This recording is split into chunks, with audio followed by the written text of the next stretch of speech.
Welcome to the Banker Lamp. Please enjoy the video.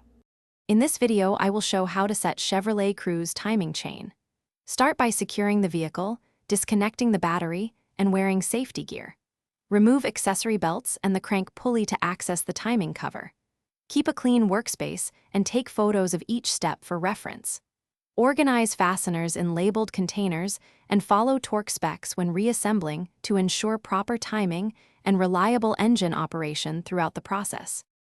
Prepare to remove parts gently and methodically to avoid damage.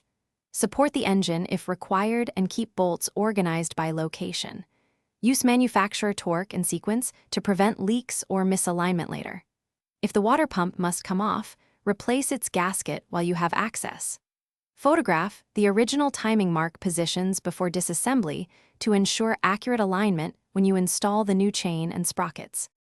With marks aligned, remove the old chain and replace guides and tensioners as needed. Fit the new chain, ensuring all arrows and dots match the cam and crank sprockets. Tension the chain per specifications and slowly rotate the crank 2 full revolutions, checking the timing marks realign perfectly. If any marks shift, recheck installation and tension. Reassemble covers and pulleys, torque fasteners properly, and reconnect the battery before starting the. Thanks for watching. If this was helpful, leave a like and consider subscribing. See you next time.